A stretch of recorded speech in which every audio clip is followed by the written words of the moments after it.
Good morning students. कैसे हो बच्चों? सारे सारे बहुत अच्छे होंगे, ये उम्मीद करते हैं। देखो बच्चों, पीछे कंडक्टिविटी जब हम पढ़ रहे थे तो मैंने लास्ट वाले लेक्चर में कंडक्टिविटी के में मोलर कंडक्टिविटी पढ़ी थी। आपको क्वेश्चन दिए थे तो काफ़ी सारे बच्चों के कमेंट्स आए हैं और कुछ एक मैसेज भी आए हैं कि आंसर उनके, तो एक बच्चे ने उसका सही आंसर भी कमेंट किया, उनके वैल्यूज़ भी रखी है, जबकि एक ने बहुत ज़्यादा गलत आंसर किया है और एक दो ने वैसे ट्राई किया है, वो सही पे नहीं पहुँच पाए हैं। तो आज उनको सोल्व करके फिर आज के आगे का लेक्चर पढ़ेंगे। तो देखो, हमारा था कि क्वेश्चन था which of the following have maximum molar conductivity. ये दो डेटा दिए हुए थे आपको, नंबर 1 और नंबर 2, कि इनमें से किसकी मोलर कंडक्टिविटी ज्यादा है, ये पूछा गया था आपको। और ये सॉल्यूशन की कंसंट्रेशन थी। यहाँ पे कप्पा दिया स्पेसिफिक कंडक्टिविटी और ये रेजिस्टिविटी दी हुई है। जबकि हमें पता मोलर कंडक्टिविटी का फॉर्मूला हमारे पास ये है कि molar conductivity is equal to kappa into 1000 divided by concentration molarity. तो निकालो फर्स्ट के लिए, फॉर्मूले में रखोगे तो लिखोगे solution.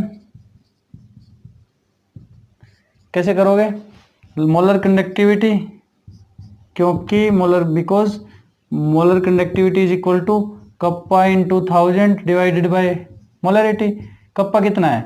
2 into 10⁻⁻² into 1000 divided by 0.08। Solve करो भाई इसको। 0.08 है ना, 8 कर लो। ऊपर कितने से मल्टीप्लाई करोगे? 100 से मल्टीप्लाई कर दो। 2 4 जा 425 और ये -2 है तो ये 2 0 गई, ये आ जाएगा 250। कितने आ जाएगी ये? 250 ohm inverse centimetre square mole inverse. Unit याद रखना मोलर कंडक्टिविटी। फर्स्ट वाले की हो गई, इसमें वैल्यू पुट करी, जस्ट सोल्व आउट। उसके बाद देखो सेकंड केस के लिए। सेकंड केस के लिए क्या आएगा? Molar conductivity is equal to kappa into 1000 by M. ये बहुत सिंपल क्वेश्चन था, इसमें उसने आपको बिल्कुल भी मेहनत नहीं कराई, सीधा आपको मैथमेटिक्स का सवाल दिया, आपको उसको सोल्व करना था, आपने कर दिया, आंसर निकाल दिया। यहाँ उसने थोड़ा सा लॉजिक लगाया, बहुत सिंपल। उसने यहाँ पे कप्पा की बजाय रेजिस्टिविटी दे दी। अब आपको पता है कप्पा का और रेजिस्टिविटी का क्या रिलेशन होता है? 1/ρ होता है। तो यार रख दो कप्पा की जगह 1/ρ। रो दी है आपको, तो 50 है तो 1/50 रख दो, कप्पा ही तो हो गया, डिवाइडेड बाय 1000 डिवाइडेड बाय 0.1। कर लो इसको सोल्व। 0.1 को 1 बना लो, ऊपर कितने से 10 से हो जाएगा, 10 5 जा और 5 200, क्या जाएगा 200 ohm inverse centimetre square mole inverse. तो देखो फर्स्ट की आई 250, सेकंड की आई 200। तो बताओ कौन से वाले की ज्यादा होगी मोलर कंडक्टिविटी? फर्स्ट वाले की मोलर कंडक्टिविटी ज्यादा होगी इस केस में। इन न्यूमेरिकल को सोल्व करना, अपनी नोटबुक में करना। चलो आज का लेक्चर शुरू करते हैं। आज का जो हमारा टॉपिक है, आज का जो टॉपिक है बच्चों हमारा, वो है थोड़ा सा एक प्रदीप में दे रखा है, ज्यादा कुछ है नहीं, इंपॉर्टेंट देख लो एक बार। उसका है कंसंट्रेशन सेल्स। कंसंट्रेशन सेल्स, उनकी ईएमएफ निकालना। ईएमएफ ऑफ कैसे निकालें? देखो ईएमएफ के लिए हमने नॉस्ट इक्वेशन पढ़ी थी, वहां से हमें ईएमएफ आई थी, E cell is equal to E naught cell minus 0.0591 divided by n log of product by reactant की कंसंट्रेशन, या फिर अगर आयंस की कंसंट्रेशन लेंगे तो M1N positive bye Mn2 positive. अब ये हमारे पास थी किसी भी सेल की ईएमएफ निकालने के लिए नर्स ने क्वेश्चन दी थी कि उस सेल की स्टैंडर्ड इलेक्ट्रोड के साथ क्या रिलेशन होगा उसका। अब वो कह रहा है कंसंट्रेशन सेल। कंसंट्रेशन सेल कुछ इस टाइप की होगी कि देखो यहाँ भी ZnSO4 सॉल्यूशन है, यहाँ भी ZnSO4 सॉल्यूशन है। फर्क क्या है? यहाँ पे C1 है, यहाँ पे C2 है, मतलब कंसंट्रेशन का फर्क है। अब इस केस में हम एक कंसंट्रेशन सेल पढ़ेंगे जिंक की, ZnSO4 सॉल्यूशन की कंसंट्रेशन सेल पर पढ़ेंगे, जिसमें C2 है, जो इस वाले चैम्बर में जो हमारे पास कंसंट्रेशन है वो हाइयर है इस C1 वाली से। ठीक है, तो C2 is greater than C1 का केस है। सेम इलेक्ट्रोलाइट होगा, कंसंट्रेशन अलग होगी। अब वहां पे इलेक्ट्रॉन्स का फ्लो या हम करंट का फ्लो देखेंगे कैसे क्या होगा, उसको कहते हैं कंसंट्रेशन सेल। कि एक ही सेम इलेक्ट्रोड सेम इलेक्ट्रोलाइट, केवल फर्क होगा तो कंसंट्रेशन का। तो इस टाइप की सेल में क्या होगा? देखो इधर देखो, ये जिंक इलेक्ट्रोड है, ये C1 कंसंट्रेशन है, C1 कंसंट्रेशन कम है C2 से, और इधर भी जिंक इलेक्ट्रोड है और यहाँ पे ये C2 कंसंट्रेशन है, ये ज्यादा है। अब देखो होता क्या है, अगर इस सेल को रिप्रेजेंट करें तो कुछ इस तरह से रिप्रेजेंट होगी कि जिंक जो है हमारा वो जिंक 2+ में जा रहा है, फिर हमारे पास ये पोरस यहाँ पे एक मेम्ब्रेन आ गई जो इनको सेपरेट कर रही है, और उसके बाद Zn2 पॉजिटिव जिंक में जा रहा है, मतलब दोनों प्रोसेस हो रहे हैं, एक बार ऑक्सीडेशन फिर रिडक्शन। ऑक्सीडेशन कहाँ हो रहा है? इस वाले इलेक्ट्रोड पे, जहां पे कंसंट्रेशन कम है, कम वाले कंसंट्रेशन पे ही तो एक वो होगा ऑक्सीडेशन, वही तो इलेक्ट्रॉन लूज करेगा और रिडक्शन वाला ले लेगा। तो देखो अगर रिएक्शन लिखें, क्वेश्चन आएगा what do you mean by concentration cell. Concentration cells are those cells in which same electrode and same electrolyte with different concentration are taken and there is a net change in current, कुछ current flow होगा वहां पे और उसके बाद वो रुक जाएगा। इस तरह की सेल्स को कहते हैं कंसंट्रेशन सेल्स की, वहां पे केवल कंसंट्रेशन का डिफरेंस होगा, इलेक्ट्रोड सेम होंगे।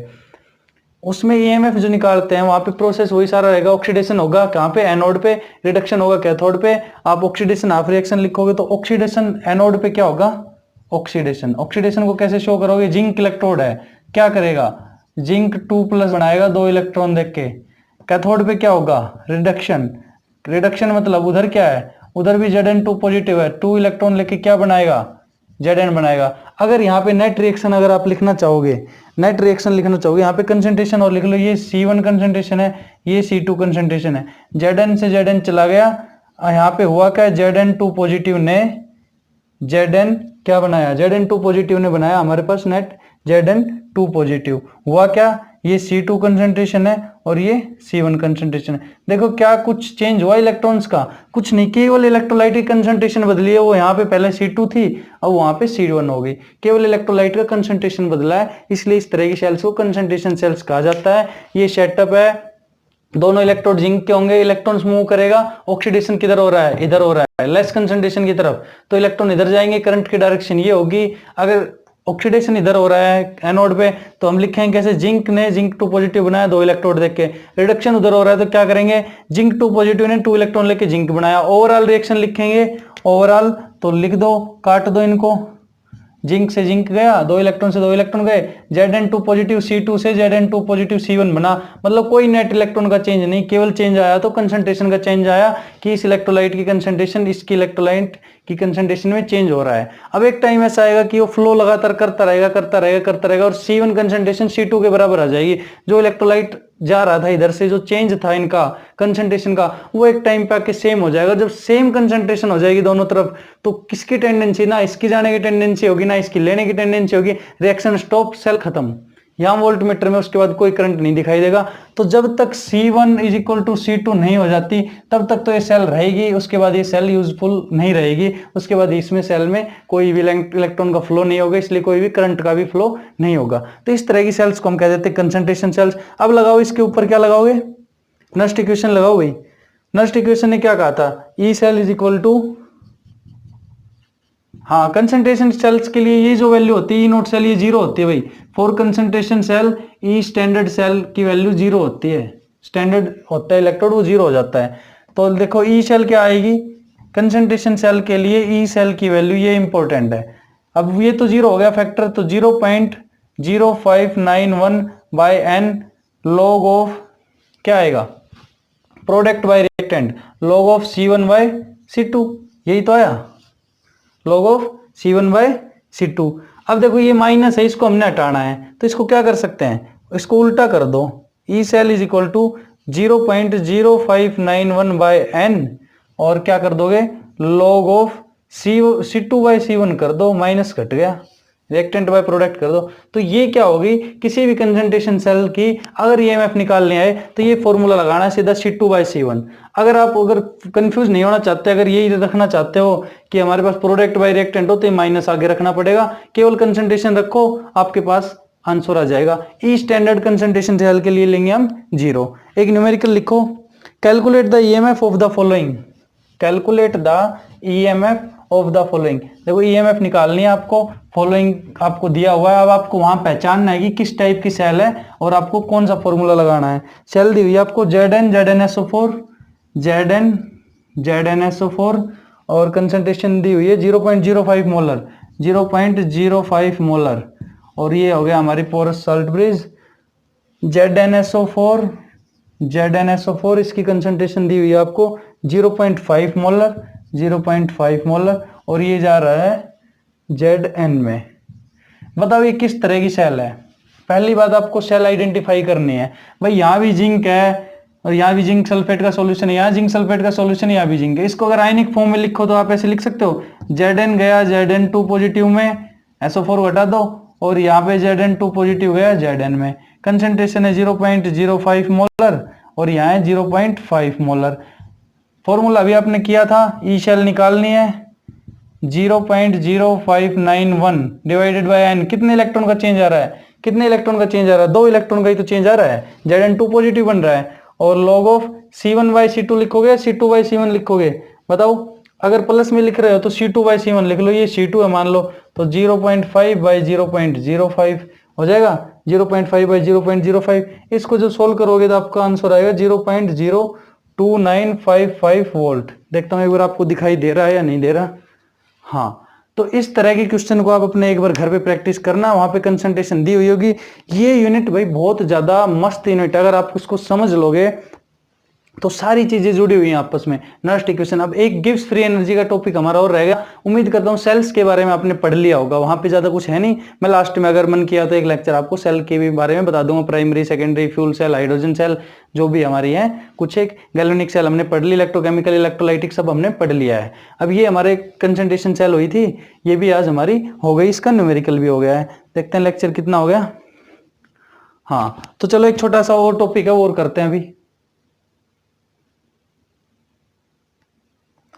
हाँ तो बच्चों देखो, एक टॉपिक हमारा बचा हुआ है, equilibrium constant for Nernst equation. देखो ये मैं आपको एक फोटो खींच के भेज दूंगा, अगर इसको मैं वैसे कराऊंगा, क्योंकि ये आपका इक्विलिब्रियम से जुड़ा हुआ है। 11th क्लास में अगर आपने इक्विलिब्रियम पढ़ा होगा, इक्विलिब्रियम क्या होता है कि जब बैलेंस हो जाए, कि मान लो ऐसे है तो धीरे धीरे जाके ये इक्विलिब्रियम सेटअप हो जाना, कि कहीं जितना आगे बढ़ रहा है फॉरवर्ड रिएक्शन उतनी बैकवर्ड रिएक्शन, उस पॉइंट को कहते हैं इक्विलिब्रियम।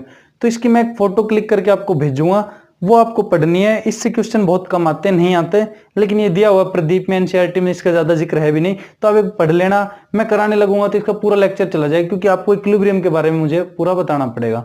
तो ये कुछ इस तरह से कि जो ई सेल होगा वो इक्विलिब्रियम में 0 हो जाता है ई सेल का, तो वहां से जो हमारा डाटा आया था ई नोट सेल का, वो ई नोट सेल वहां से कैलकुलेट होगी। तो अगर आप कर पाओगे तो बहुत अच्छी बात है, नहीं तो मैं आपको करा दूंगा। लेकिन कंसंट्रेशन सेल आप जरूर एक बार पढ़ लेना। इससे अलावा हमने जितने भी लेक्चर किए हैं, 2-3 लेक्चर में इस वीक में हम खत्म कर लेंगे इलेक्ट्रोकेमिस्ट्री।